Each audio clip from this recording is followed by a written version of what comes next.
नाई की दुकान हम सब जानते हैं, है ना? लेकिन क्या कभी सोचा है कि उस कैंची और उस्त्रे के पीछे एक ऐसा इतिहास छिपा है जो हैरान करने वाला है, और हाँ, थोड़ा खूनी भी। जरा सोचिए, क्या होता अगर बाल काटने वाला ही सर्जरी भी करता।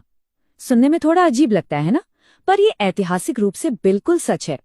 तो आज हम दो अलग अलग दुनियाओं में झांकेंगे। एक तरफ है मध्ययुगीन यूरोप के बार्बर सर्जन और दूसरी तरफ है अपने पारंपरिक भारत के नाई। और यकीन मानिए, इन दोनों के काम में जो समानताएं मिलेंगी वो वाकई हैरान कर देंगी। तो चलिए इस सफर पर निकलते हैं। हम देखेंगे कि ये पेशा सिर्फ बाल काटने तक ही सीमित क्यों नहीं था, कैसे नाई का उस्त्रा एक सर्जिकल ब्लेड बन गया।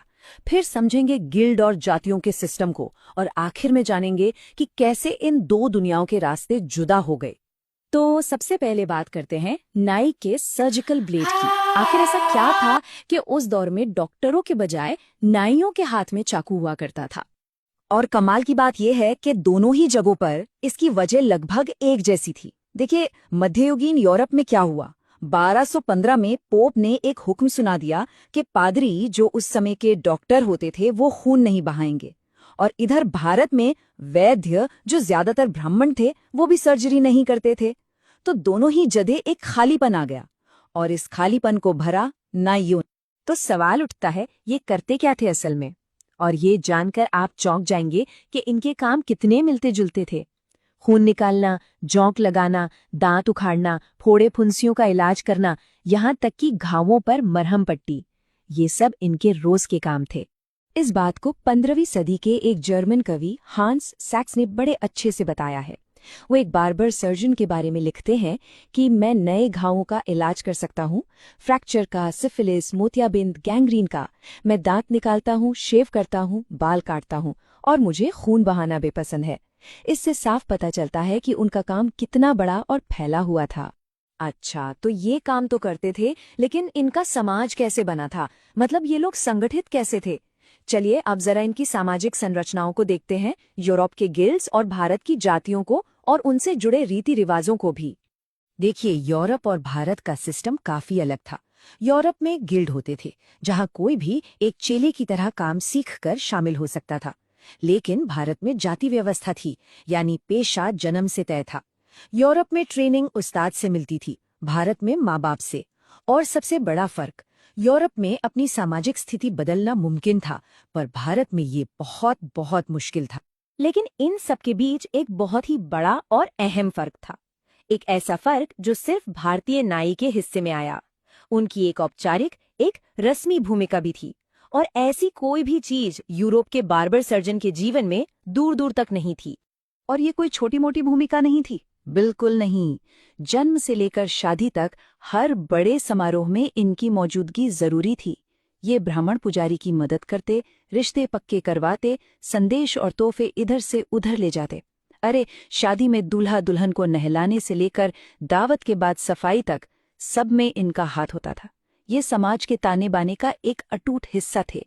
तो अब सबसे बड़ा सवाल, अगर शुरुआत इतनी एक जैसी थी, तो फिर आगे चलकर रास्ते इतने अलग कैसे हो गए? क्यों यूरोप वाला सर्जन बन गया और भारत वाला नाई ही रह गया?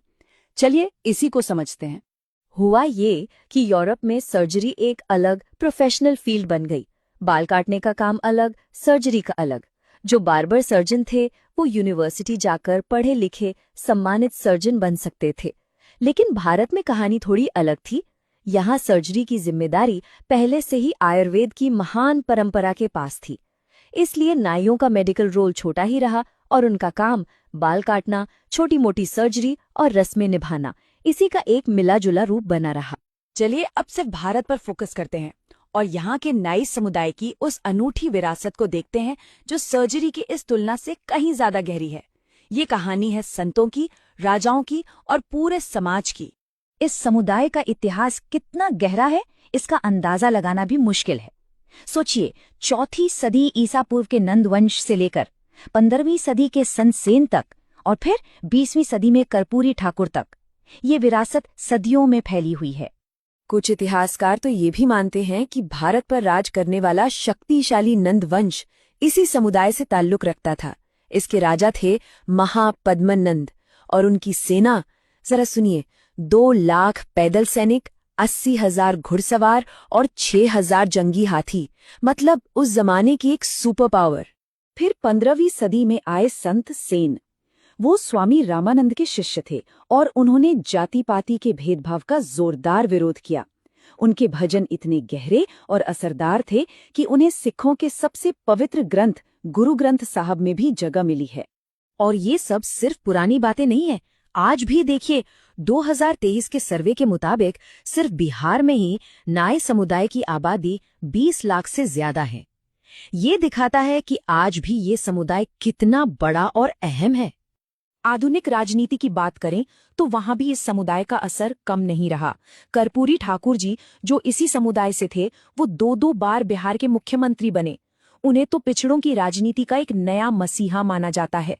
तो इन सब बातों को जानने के बाद अब नाई की भूमिका पर एक नए सिरे से सोचना बनता है ना? ये सिर्फ एक बाल काटने वाले का काम नहीं, बल्कि एक बहुत ही उलझा हुआ और गहरा इतिहास है। तो आज हमने क्या क्या सीखा?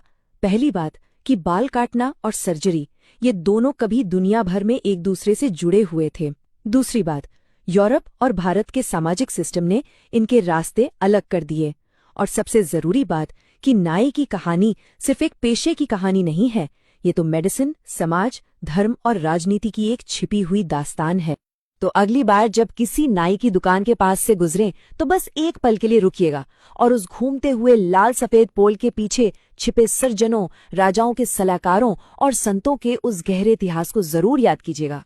और ये सब हमें एक बहुत ही दिलचस्प सवाल के साथ छोड़ जाता है कि हमारे आसपास ऐसे और कितने साधारण से दिखने वाले काम हैं जिनके पीछे ऐसे ही अनसुने और गहरे इतिहास छुपे हुए हैं, जो बस खोजे जाने का इंतजार कर रहे हैं।